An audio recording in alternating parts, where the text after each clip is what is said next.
Your Excellency, President William Ruto, and all the dignitaries present here, colleagues, ladies and gentlemen, fellow Kenyans, Your Excellency, the last 2 years, you've profiled our country tremendously across the world. No wonder the sentiments which my brother here, PCS, has made are the sentiments that are not only prevailing in Kenya, but also out there.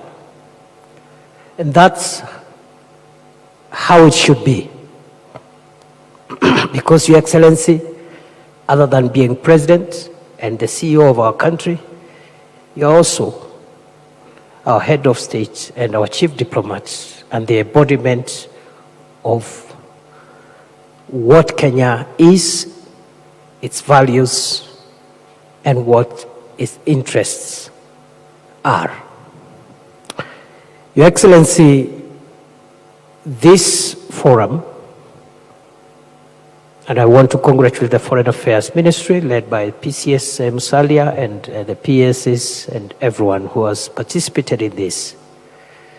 This forum is a point of reflection and introspection on, number one, what is our national interest?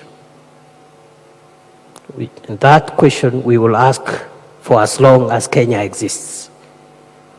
It's not a one-off thing that we define and that's it. We have to keep on asking, what is our national interest? And as the ministry has presented in this, through this draft, and the stakeholders who prepared this draft, our national interest lies in some of the most sacred and bedrock principles that are espoused in our Constitution, including, but not limited to,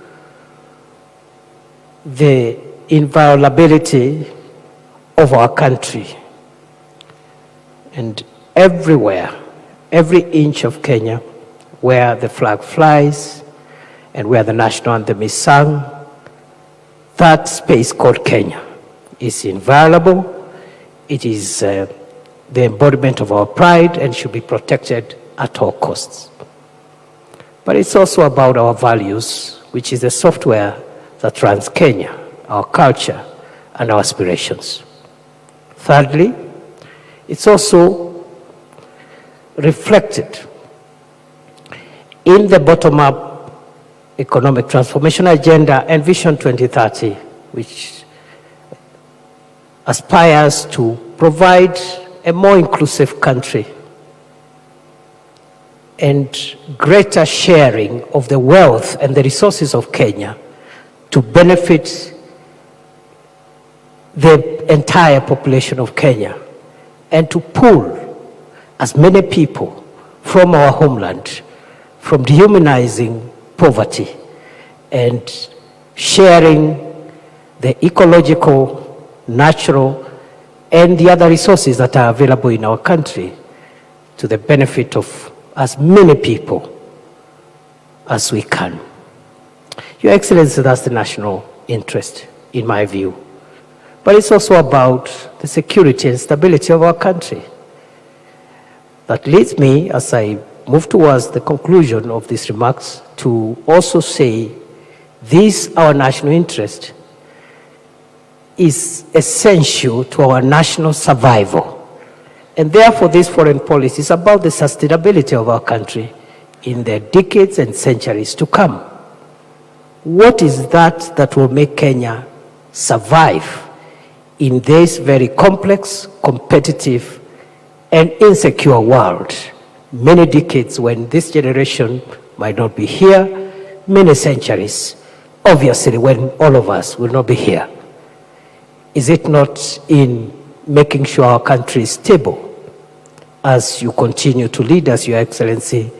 Is it not in making sure that we protect the resources in our country, make them available to the majority of the citizens fight corruption and make sure that the national wealth is used to benefit the country, projecting ourselves and selling our image out there as a country which is good for investment, which is good for business, and which can attract the resources from outside this country to come and benefit our people.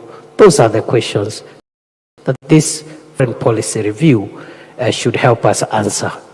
And therefore, I am very, very, very proud as a citizen of this country that we are reflecting on these things at a time like this, and at a time when we are witnessing many changes across the world, the stress around existing multilateral systems, the emergence of plural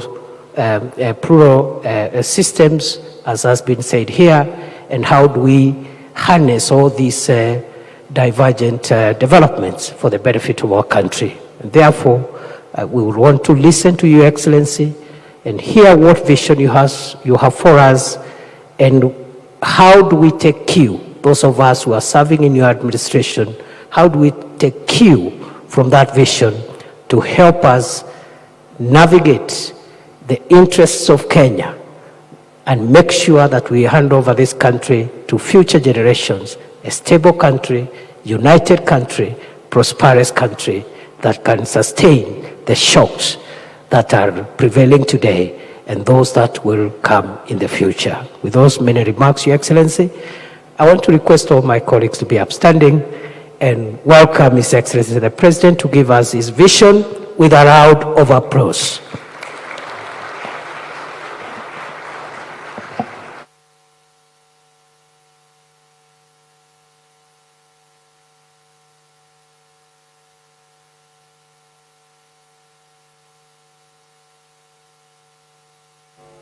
Thank you very much. Ladies and gentlemen, let's take our seats. Asanteni sana. Your Excellencies, honorable members, fellow Kenyans, let me first take this opportunity to congratulate the team led by our Prime Cabinet Secretary and the two departments of Foreign Affairs and of Diaspora Affairs for what I have seen is a job very well done. Congratulations from us. And today we mark a significant milestone in the crucial process of reviewing and consolidating our foreign policy into a comprehensive document.